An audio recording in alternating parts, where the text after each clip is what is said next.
Assalamualaikum warahmatullahi wabarakatuh. Waalaikumsalam warahmatullahi wabarakatuh.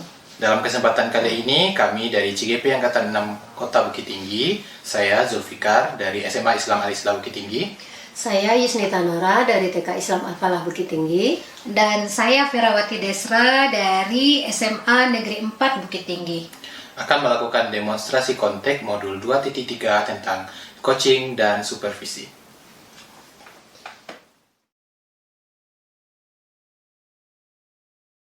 Assalamualaikum warahmatullahi wabarakatuh. Perkenalkan, nama saya Ferawati Desra, CGP Angkatan 6 Provinsi Sumatera Barat dari SMA Negeri 4 Bukit Tinggi. Saya Zulfikar dari SMA Islam Al-Islah Bukit Tinggi, CGP Angkatan 6 dari Provinsi Sumatera Barat. Saya Yusnita Nora dari TK Islam Al-Falah CGP Angkatan 6 Kota Bukit Tinggi, Sumatera Barat. Oke, dalam kesempatan kali ini kami bertiga dengan fasilitator Pak Krisdianto akan melakukan praktek coaching. Dalam hal ini kasus pertama akan diperankan oleh Ibu Ferawati sebagai supervisor, lalu saya sendiri sebagai coach dan Ibu Nita sebagai coachee. Kita mulai ya Pak Zul. Bismillahirrahmanirrahim. Assalamualaikum warahmatullahi wabarakatuh. Waalaikumsalam warahmatullahi wabarakatuh. Hari ini kita akan melakukan percakapan coaching, di mana Pak Zul berperan sebagai coach dan Bu Nita berperan sebagai coachee. Nah, sebagai seorang coach ada 3 kompetensi yang harus kita miliki. Yang pertama itu adalah presence atau kehadiran penuh. Seorang coach harus mampu hadir bagi coachee-nya. Dan yang kedua, mendengarkan aktif dengan rasa. Coach itu harus berfokus kepada coachee-nya. Yang ketiga adalah mengajukan pertanyaan berbobot. Coach harus mampu menggali pertanyaan-pertanyaan yang berbobot bagi coachee-nya. Kemudian ketika kita melaksanakan percakapan coaching menggunakan alur tirta, dimulai dengan tujuan dari percakapan yang harus disampaikan saat kita berdialog, kemudian identifikasi permasalahannya, yang ketiga melakukan rencana aksi, dan yang keempat adalah tanggung jawab. Nah, silakan kepada Pak Zul dan Bu Nita untuk memulai percakapan coachingnya. Terima kasih Bu Vera. Ya.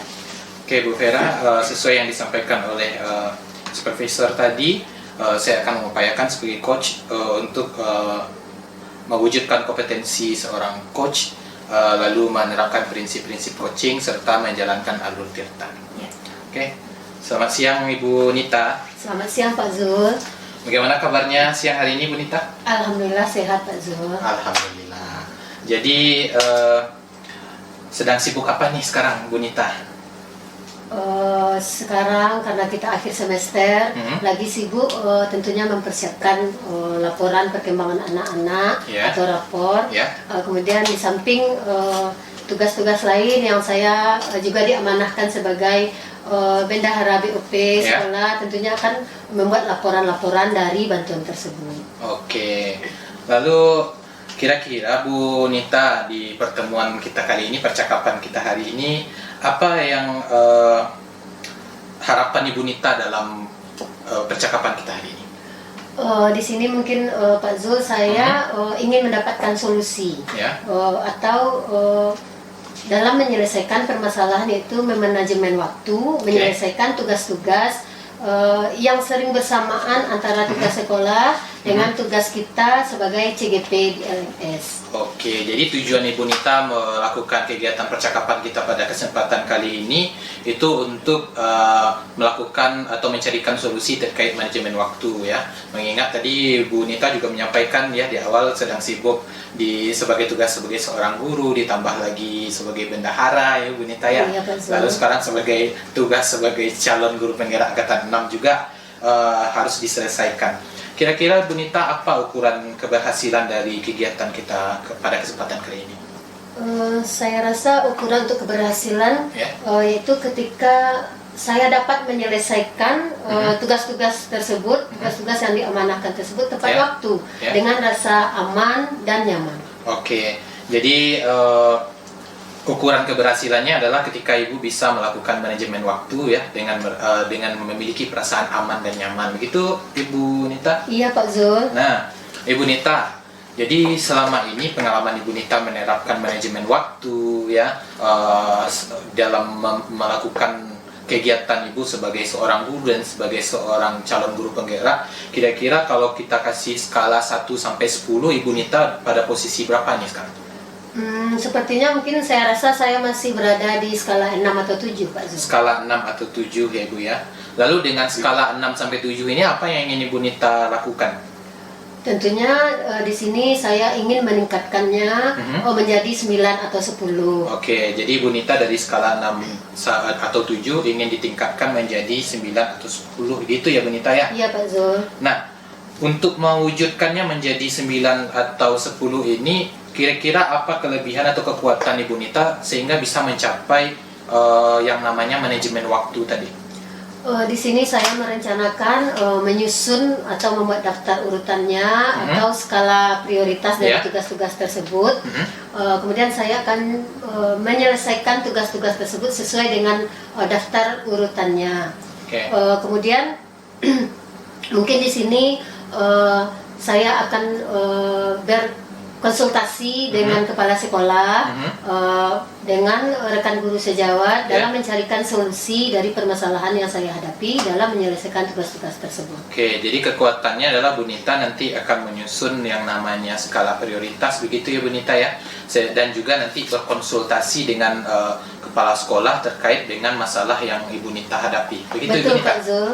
Nah, lalu kira-kira Ibu Nita, apa kendala Ibu Nita yang Ibu Nita hadapi dalam kegiatan atau katakanlah proses mengelola atau manage waktu ini? Sekarang ini yang saya rasakan kendala terbesar adalah ketika penyerahan tugas-tugas tersebut sering bersamaan waktunya dalam menyelesaikan dengan tugas kita sebagai CGP. Jadi karena mungkin sebelumnya mungkin saya belum ada kesepakatan yang jelas tentang penyelesaian tugas-tugas tersebut tepat waktu yang bersamaan. Oke, jadi kendalanya adalah ketika Ibu mendapatkan deadline-nya ini bersamaan gitu ya. Tugas sebagai guru, tugas sebagai bendahara, dan juga tugas sebagai calon guru penggerak. Begitu ya Bu Nita ya? Betul Pak Zul. Kira-kira Bu Nita solusinya gimana ini? Mungkin di sini yang pertama saya akan menyusun skala prioritasnya, dari tugas-tugas tersebut. Kemudian saya akan berusaha menyelesaikan tugas-tugas tersebut sesuai daftar urutan mana yang didahulukan. Kemudian di sini mungkin kita minta kesepakatan dengan kepala sekolah dan rekan guru sejawat dalam mencarikan solusinya. Oke, jadi Bu Nita nanti akan melakukan yang namanya penyusunan skala prioritas berdasarkan tadi urgensinya itu ya Bu Nita ya. Lalu selanjutnya juga dibicarakan dengan kepala sekolah sehingga ada kesepakatan yang dibuat bersama kepala sekolah dan guru terkait dengan deadline sehingga nanti manajemen waktunya bisa dilakukan. Begitu Bu Nita? Iya, begitu Pak Zul. Nah, lalu apa strategi yang Ibu miliki atau Ibu lakukan untuk mewujudkan tujuan dari percakapan kita hari ini? Mungkin saya akan membuat daftar urutan atau skala prioritas tadi dari tugas-tugas tersebut.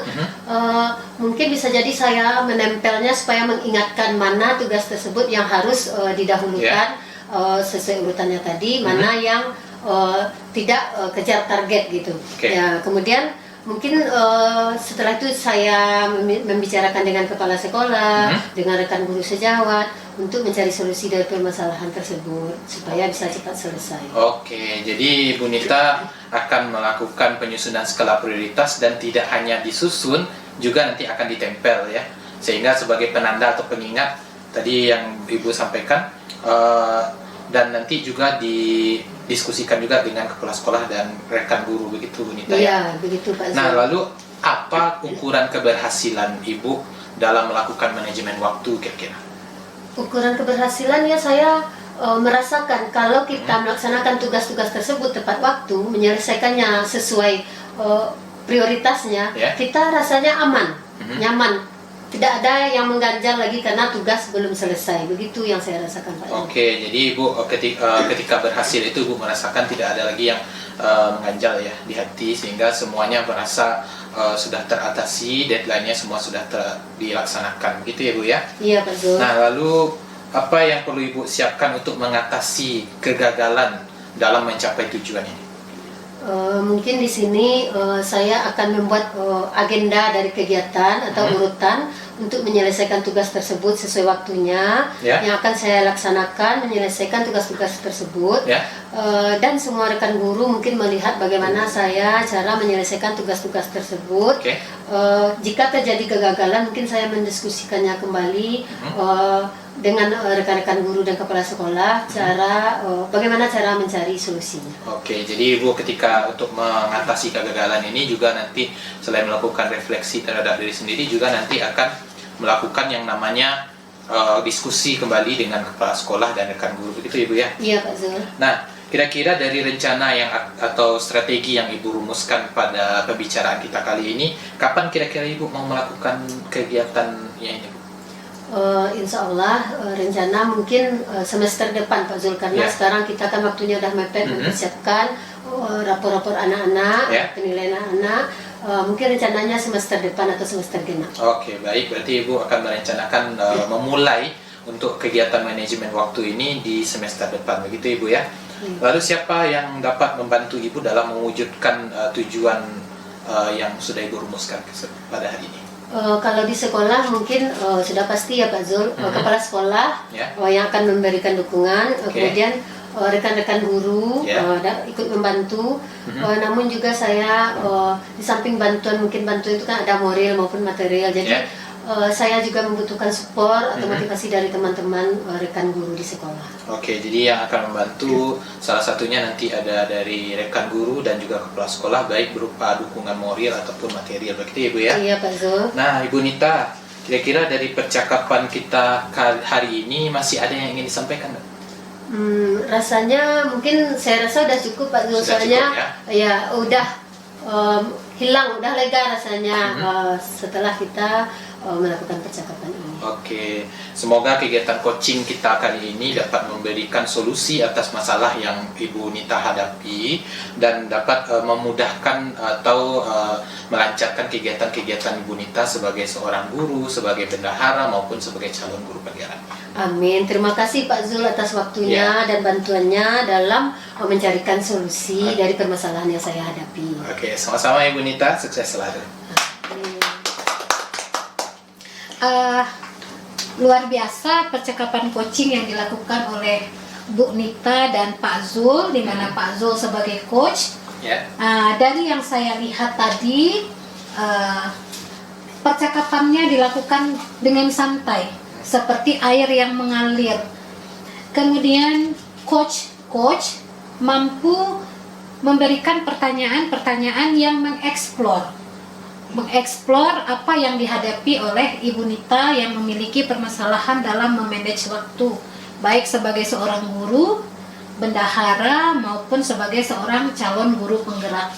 Nah, dari percakapan tadi terlihat alur tirtanya sangat jelas sekali. Tujuannya sudah dibicarakan di awal, identifikasi permasalahannya sangat jelas, kemudian rencana aksinya nampak sekali kalau Ibu Nita akan melakukan skala prioritasnya ya, kemudian terakhir tanggung jawabnya. Sangat baik, luar biasa sekali coaching yang sudah dilakukan oleh Pak Zul. Mungkin itu saja. Terima kasih Pak Zul dan Assalamualaikum warahmatullahi wabarakatuh. Waalaikumsalam warahmatullahi wabarakatuh. Baiklah, pada kesempatan ini kita akan melakukan percakapan coaching pada sesi kedua. Di sini saya sebagai supervisor dan Ibu Vera sebagai coach, Pak Zul sebagai coachee. Ibu Vera sebagai coach harus menerapkan 3 kompetensi coach yang harus dipenuhi, yaitu kehadiran penuh, mendengarkan aktif, dan mengajukan pertanyaan yang berbobot. Dengan menggunakan alur tirta, yaitu adanya tujuan dari percakapan, mengidentifikasi rencana aksi yang akan dilaksanakan, dan tanggung jawab. Dalam kegiatan coaching ini, silakan Ibu Vera terapkan alur tirta tersebut. Terima kasih Ibu Onita sudah mengingatkan saya tentang 3 kompetensi yang harus dimiliki oleh seorang coach. Kemudian dalam percakapan ini kita akan menggunakan alur tirta. Assalamualaikum Pak Zul. Waalaikumsalam Bu Vera. Bagaimana kabarnya hari ini Pak? Alhamdulillah sehat. Alhamdulillah sehat, luar biasa ya Pak Zul ya. Kegiatannya apa sekarang Pak Zul? Kalau kegiatannya sekarang ini lagi di puncak-puncaknya ini Bu Vera. Puncak kesibukan Ya, ya. di puncak kesibukan. Iya. Seperti yang kita ketahui juga, ini sudah di ujung semester 1. Tentunya kita sedang sibuk-sibuknya melakukan penilaian akhir semester ya. Iya. Lalu nanti juga sibuk memeriksa lembar jawaban siswa. Iya. Ditambah lagi saya ngejar 2 sekolah Bu. 2 sekolah ya Pak ya. Tentu dua-duanya menuntut hal yang sama dan tentunya tuntutan kita sebagai calon guru penggerak. Tuntutan sebagai calon guru penggerak dan sebagai seorang guru. Betul. Luar biasa sibuk sekali Pak Zul hari ini ya. Nah, dari percakapan yang akan kita lakukan, percakapan coaching ini, apa harapan Bapak terkait percakapan kita hari ini? Oke Bu Vera, jadi harapan saya terkait dengan kegiatan pembicaraan kita pada kesempatan kali ini Bu Vera, masih terkait dengan kegiatan evaluasi yang barusan kita kerjakan ya, yang baru yang kita lakukan, bahwasanya hasil dari refleksi yang saya lakukan dan juga pengamatan dan temuan yang saya dapatkan terhadap siswa, munculnya sebuah stigma negatif terhadap mata pelajaran ekonomi. Iya. Nah, ini yang ingin saya bicarakan dengan Ibu Vera pada kesempatan kali ini. Jadi sebahagian besar siswa masih menganggap ada stigma negatif dalam pelajaran ekonomi tersebut, betul, ya. dianggap sulit. Dianggap sulit bagi siswa. Terlihat dari hasil refleksi dan juga hasil dari ujian mereka. Hasil refleksi dan hasil ujian mereka. Ya. Kira-kira Pak Zul, apa ukuran keberhasilan dari percakapan ini? Nah, menurut saya nanti keberhasilan percakapan kita kali ini Bu Vera, di mana saya nanti bisa mendapatkan solusi atas permasalahan ini sehingga stigma negatif mata pelajaran ekonomi yang dianggap sulit ini bisa berubah menjadi mata pelajaran yang menyenangkan. Oke, Pak Zul ingin mendapatkan solusi untuk mengubah stigma negatif siswa kalau pelajaran ekonomi itu dianggap menjadi pelajaran yang menyenangkan. Iya, betul.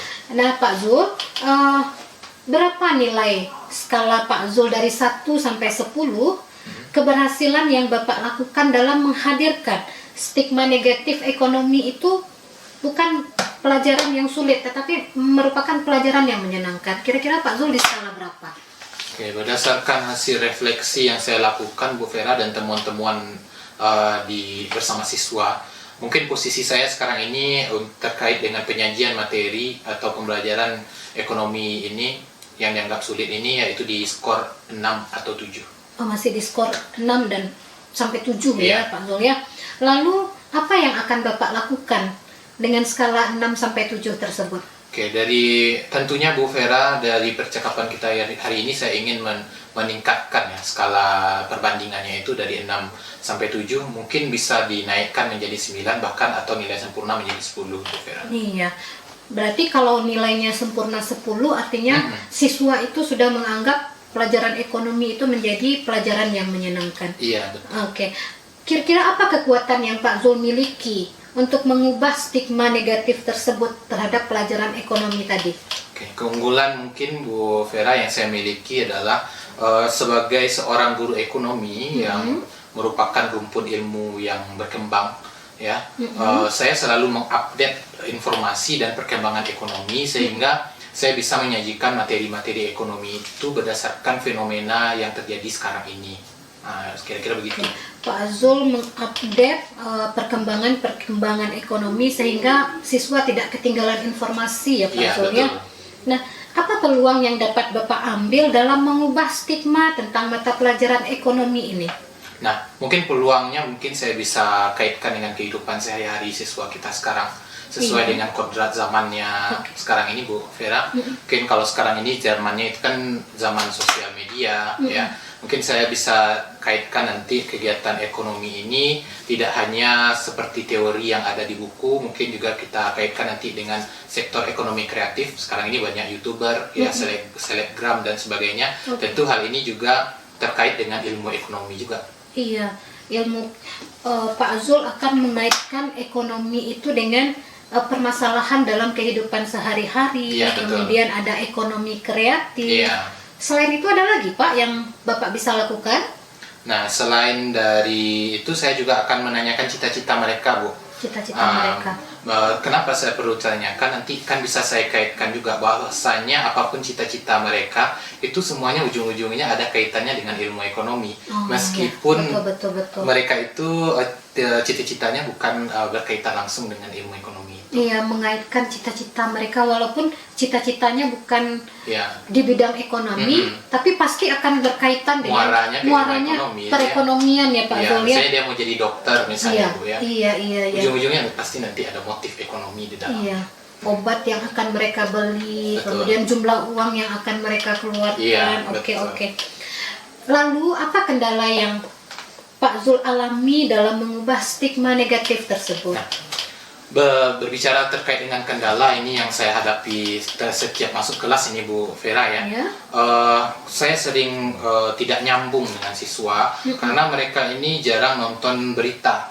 Ya, karena perkembangan ilmu ekonomi ini bisa kita update tentu di berita ya, baik media cetak atau elektronik. Nah, sementara siswa kita ini jarang untuk melihat hal tersebut, jadi di kelas itu rada tidak nyambung.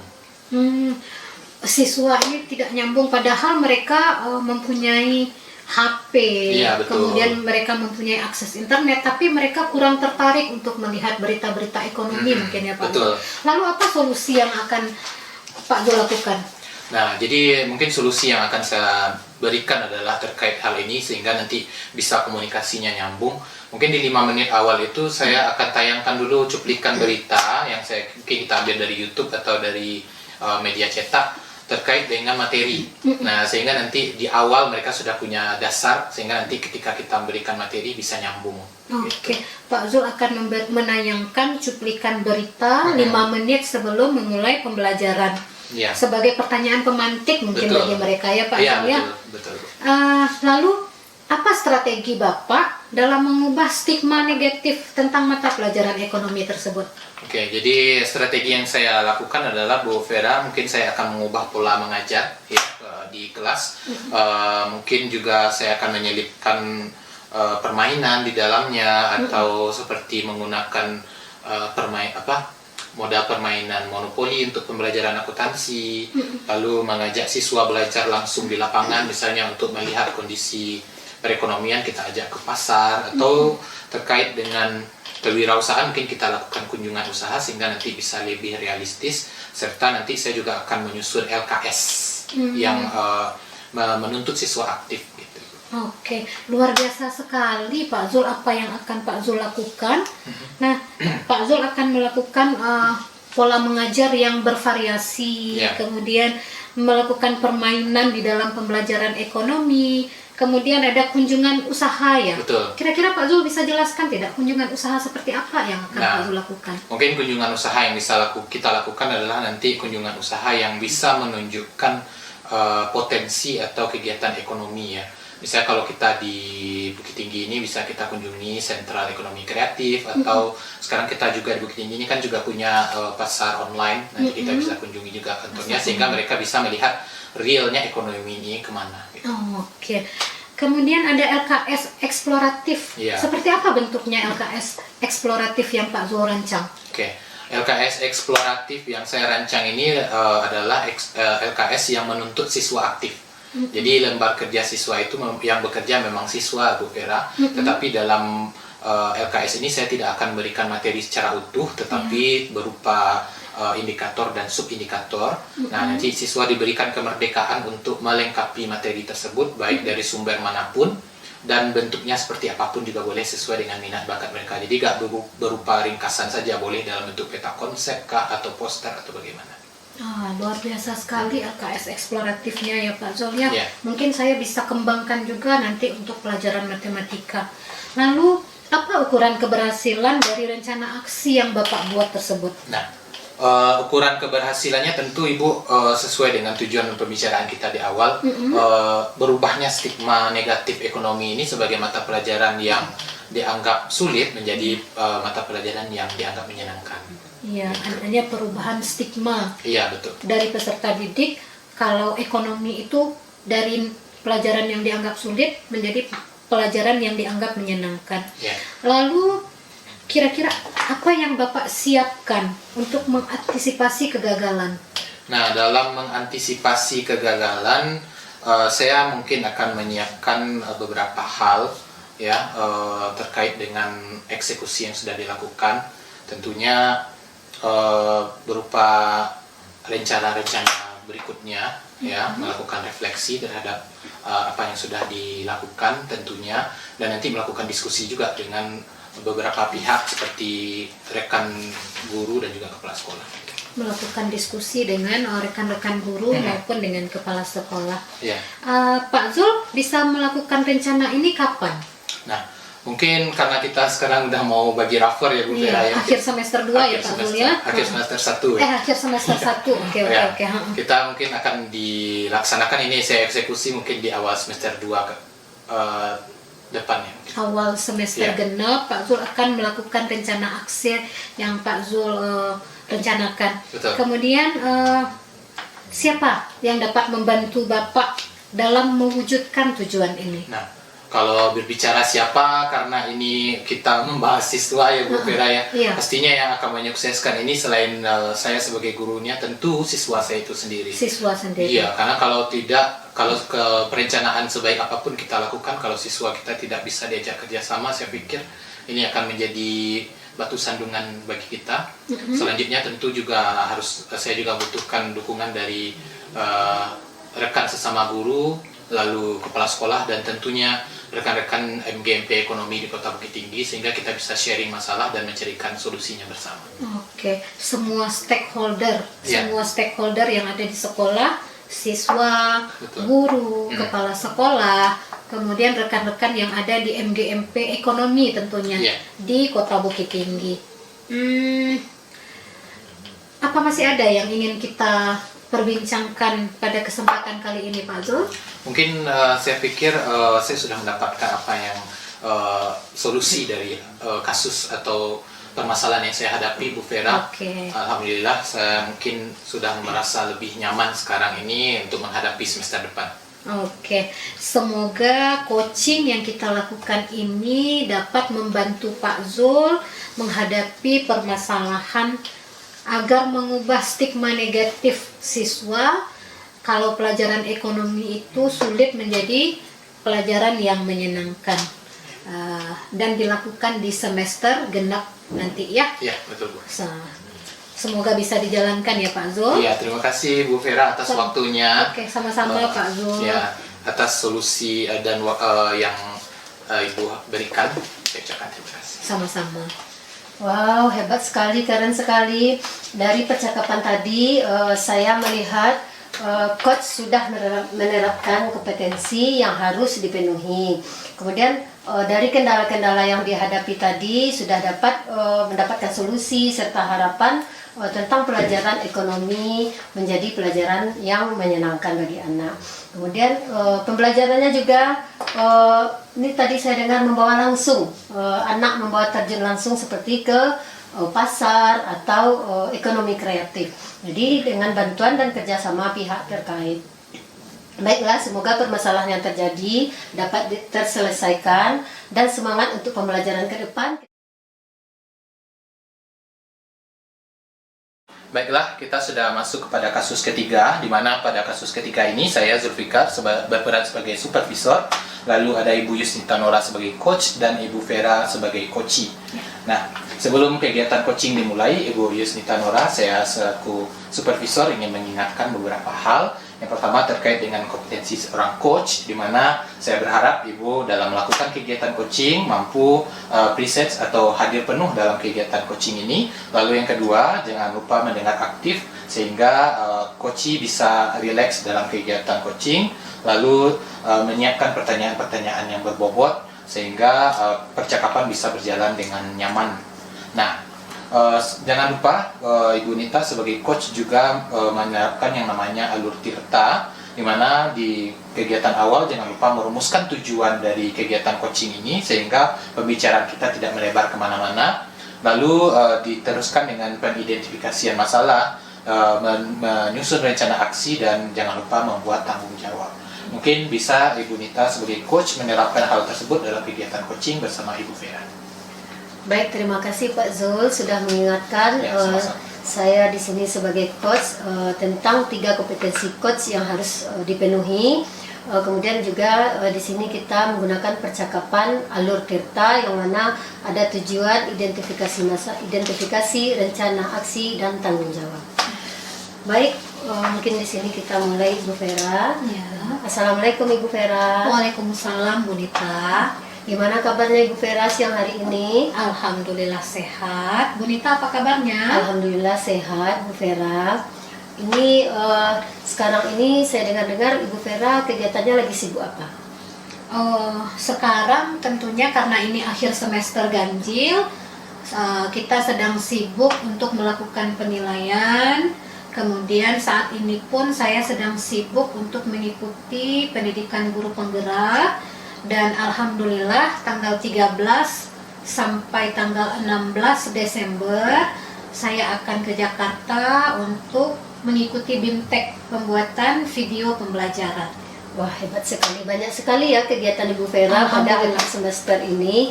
Mudah-mudahan nanti dengan adanya kegiatan Ibu Vera yang padat sekali dan juga yang akan berangkat ke Jakarta bisa juga berbagi nanti praktek baiknya di sini bersama teman-teman di sini. Mudah-mudahan Ibu. Baik Ibu Vera, kira-kira pada pertemuan ini apa rencana yang akan kita bicarakan? Yang ingin saya bicarakan dengan Ibu Nita pada percakapan coaching ini adalah tentang komunitas praktisi. Berarti tujuan yang Ibu harapkan dari percakapan ini apa kira-kira? Tujuan yang ingin saya harapkan itu bagaimana cara mengoptimalkan komunitas praktisi, baik yang ada di sekolah berupa KKG maupun dalam kegiatan MGMP, sehingga di dalam kegiatan komunitas itu kita bisa berbagi praktik baik, berbagi pengalaman dengan rekan-rekan guru lainnya, sehingga kita sebagai seorang guru bisa meningkatkan kompetensi diri kita, baik dalam pembelajaran maupun dalam hal-hal lainnya. Jadi di sini tujuannya Ibu Vera untuk menggerakkan komunitas praktisi, baik itu yang ada di kegiatan KKG maupun MGMP. Baiklah Ibu Vera, kira-kira apa ukuran dari keberhasilan yang Ibu Vera capai? Ukuran keberhasilan pada percakapan kita kali ini, Bu, saya ingin mendapatkan solusi. Bagaimana cara kita mengoptimalkan kegiatan komunitas praktisi baik dalam KKG maupun dalam kegiatan MGMP. Berarti di sini ukuran keberhasilannya adalah untuk mendapatkan solusi, sehingga nanti Ibu Vera bisa meningkatkan komunitas praktisi yang di KKG maupun MGMP. Iya Ibu. Kira-kira Ibu Vera kalau kita ukur dengan skala 1 sampai 10, Ibu Vera kira-kira berada pada skala berapa? Rasanya Ibu saya masih berada di skala 7. Berarti Ibu Vera berada skala 7, dan kira-kira apa kekuatan Ibu Vera untuk meningkatkannya? Saya ingin meningkatkannya menjadi skala 8 atau 9. Kekuatan yang saya miliki, yang pertama, saya seorang guru yang mau berbagi. Saya mau berbagi praktik baik, berbagi pengalaman dengan guru-guru lainnya terhadap inovasi-inovasi pembelajaran yang telah saya buat, terutama di bidang teknologi IT, membuat media pembelajaran. Wah, selain Ibu Vera memiliki kekuatan berbagi praktik baik, ternyata Ibu Vera juga memiliki ilmu yang begitu baik di bidang IT. Baiklah, untuk selain Ibu Vera berbagi praktek baik tadi, apa kira-kira yang Ibu Vera miliki lagi? Kekuatan yang saya miliki saat ini, Ibu, saya sedang mengikuti program pendidikan guru penggerak angkatan 6.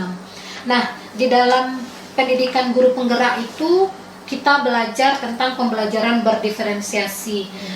Saya ingin berbagi pengalaman, berbagi ilmu kepada teman-teman bagaimana cara menerapkan pembelajaran berdiferensiasi di dalam pembelajaran kita. Jadi di sini kekuatannya berbagi praktik baik. Kemudian Ibu Vera juga sebagai calon guru penggerak tentunya mendapatkan banyak ilmu yang bisa nanti dibagi pada rekan-rekannya, khususnya di KKG ataupun MGMP. Iya, betul. Kemudian kira-kira ada lagi praktik baik Ibu Vera lakukan?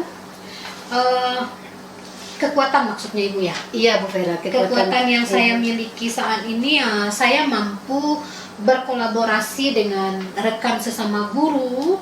Kemudian saya mampu menjaring, melakukan jejaring sosial, baik dengan kepala sekolah, dengan pengawas, maupun dengan teman-teman yang ada di luar SMA Negeri 4 Bukit Tinggi. Wah, bagus sekali praktik baik Bu Vera. Di samping mempunyai kolaborasi dengan teman yang luas ya. Tetapi kalau Ibu melaksanakan praktik baik ini ketika ada nggak kendala yang Ibu hadapi pada masalah ini? Nah, kendala yang saya hadapi, Ibu, belum ada kesepakatan yang jelas untuk melaksanakan KKG ini secara rutin. Belum ada kegiatan-kegiatan yang dilakukan di dalam KKG ini. Sedangkan di dalam MGMP, biasanya tidak semua guru yang bisa hadir di dalam kegiatan tersebut. Mungkin karena kesibukan masing-masing guru di sekolah. Berarti kendala yang selama ini Bu Vera hadapi yaitu tentang kesepakatan. Belum adanya kesepakatan dari rekan-rekan guru di KKG dan MGMP. Kemudian kira-kira apa solusi yang Ibu lakukan untuk menghadapinya? Solusi yang saya akan lakukan yaitu tentunya saya akan membuat kesepakatan dengan guru-guru di sekolah, khususnya guru matematika. Saya akan membuat kapan kira-kira KKG ini akan berjalan. Kemudian materi-materi apa yang akan kita lakukan selama KKG tersebut. Sedangkan untuk MGMP, guru harus menjadikan kegiatan MGMP itu sebagai prioritas utama bagi mereka dalam mengembangkan kompetensi diri mereka, khususnya di dalam memimpin pembelajaran. Oke, solusinya adalah Ibu Vera membuat kesepakatan di KKG dan MGMP, kemudian khususnya mata pelajaran matematika. Ini bagus sekali rencana Ibu Vera. Kira-kira apa lagi rencana Ibu untuk mengoptimalkannya? Untuk mengoptimalkan kegiatan KKG ini, kita sesama guru harus duduk bersama, menentukan kegiatan ini secara rutin, bentuk tanggung jawab masing-masing guru di dalam KKG-nya. Kemudian di dalam MGMP itu sebaiknya masing-masing guru memiliki peran masing-masing untuk mengisi materi di dalam kegiatan MGMP. Guru-guru saling berbagi praktik baik dan berbagi pengalaman mengajar mereka, sehingga mereka bisa mendapatkan solusi dari permasalahan mereka. Oh begitu, berarti rencana Ibu adalah mendiskusikan terlebih dahulu praktik baik di forum KKG dan MGMP tersebut. Kemudian bagus juga itu Bu Vera memberi kesempatan kepada rekan-rekan guru untuk menjadi pemimpin, berbagi ilmu kepada rekan-rekannya. Baiklah, kira-kira kapan Ibu Vera bisa melaksanakannya? Saya akan berencana melaksanakannya minggu depan setelah kegiatan akhir semester ini selesai, Bu. Oh, jadi rencananya Ibu Vera akan melaksanakan setelah pemberian rapor ya Bu Vera pada semester ini. Kira-kira apa yang akan Ibu lakukan untuk mengukur keberhasilan tersebut? Untuk mengukur keberhasilan saya, yang pertama pastinya ada jadwalnya. Kapan akan dimulai? Apa kegiatan-kegiatan yang akan dilakukan? Minimal untuk 5 kali pertemuan kita sudah mempunyai rencana kegiatan. Sedangkan di forum MGMP, semua guru harus bertanggung jawab bagaimana cara membangun, memajukan komunitas MGMP, khususnya MGMP Matematika Kota Bukit Tinggi. keberhasilan yang Ibu sudah menyusun kesepakatan tadi dengan teman-teman, membuat jadwalnya, berarti sudah direncanakan ya Bu Vera ya dengan matang di kegiatan KKG atau MGMP yang khususnya mata pelajaran Ibu itu matematika. Jika tidak terlaksana, apa kira-kira yang akan Ibu lakukan? Nah, jika tidak terlaksana, saya akan berdiskusi dengan Ketua KKG Matematika. Kemudian saya akan meminta saran, diskusi juga dengan MDMP. Nah, jika masih belum menemukan solusi, saya akan berdiskusi dengan Ibu Kepala Sekolah. Baik Ibu Vera, berarti rencana Ibu Vera jika gagal ini ya Bu Vera ya, berarti Ibu Vera akan melakukan komunikasi lagi dengan Ketua KKG dan MGMP. Kemudian Kepala Sekolah tentu tidak ketinggalan karena kita di bawah pimpinan beliau. Baiklah, untuk mencarikan solusinya, kira-kira siapa yang akan membantu Ibu Vera dalam membuat komitmen ini? Nah, yang akan membantu saya untuk menjaga komitmen ini adalah pastinya rekan-rekan sesama guru, terutama guru matematika. Kemudian sudah pasti teman-teman di KKG Matematika, kemudian teman-teman di MGMP Matematika. Dan yang tidak kalah pentingnya Bu Nita, itu adalah dukungan dari kepala sekolah yang akan memberikan dukungan secara material ataupun immaterial. Berarti yang akan membantu kita ya pasti ya Bu Vera ya, rekan-rekan kita sesama guru di KKG dan MGMP. Kepala sekolah tidak boleh ketinggalan Ibu Vera karena beliau nanti akan memberi kita izin ya Bu Vera untuk menyelesaikan masalah tersebut. Jadi kira-kira apa masih ada yang akan kita bicarakan pada kesempatan kali ini Bu Vera? Saya rasa cukup Bu Nita, karena saya sudah mendapatkan solusi dari permasalahan saya tadi. Saya harap Bu Vera, coaching kita kali ini dapat membantu Ibu Vera dalam mengoptimalkan kegiatan komunitas praktisi Ibu Vera sebagai wadah berbagi pengalaman dengan sesama rekan di KKG dan MGMP. Mudah-mudahan Ibu Vera bisa berbagi praktek baik lagi di kegiatan selanjutnya. Terima kasih Ibu Nita atas waktunya sudah mendengarkan permasalahan saya. Terima kasih Ibu. Sama-sama Ibu Vera. Alhamdulillah sudah selesai kegiatan coaching yang dilakukan antara Ibu Nita sebagai coach dan Ibu Vera sebagai coachee. Di sini saya melihat kegiatan coaching berjalan hangat ya. Coach di sini sudah saya lihat sudah mulai menunjukkan ada kompetensi sebagai seorang coach, di mana saya melihat di sini Bu Nita sudah present hadir sepenuhnya dengan menunjukkan gerak tubuh dan seterusnya, lalu mendengarkan aktif. Di sini Ibu Nita juga selaku coach itu selalu melakukan konfirmasi terhadap apa-apa yang sudah disampaikan oleh coachee. Dan seterusnya pertanyaan-pertanyaan pun dilontarkan merupakan pertanyaan-pertanyaan terbuka atau pertanyaan yang berbobot. Alur-ceritanya pun juga sudah terlihat di mana Ibu Nita sebagai coach sudah merumuskan tujuan di awal, dilanjutkan dengan kegiatan identifikasi, rencana aksi, dan tanggung jawab. Semoga kegiatan coaching kita kali ini bisa bermanfaat. Saya sebagai supervisor menilai ini sudah cukup. Alhamdulillahirrabbilalamin, sudah selesai kita melaksanakan demonstrasi kontek modul 2.3 tentang supervisi dan coaching. Dalam kesempatan kali ini kami mengucapkan terima kasih kepada fasilitator Bapak Tristianto, lalu Bapak Ibu PP, Bapak Ibu Ezi, dan Bapak Yusuf, serta terima kasih sebesar-besarnya juga kita sampaikan kepada Kepala SMA 4 Bukit Tinggi, Ibu Dektoranda Eli Noverma MSI, serta tim Sempati TV yang telah memberikan ruang dan waktu untuk kami menyelesaikan tugas kali ini. Sampai jumpa di video berikutnya.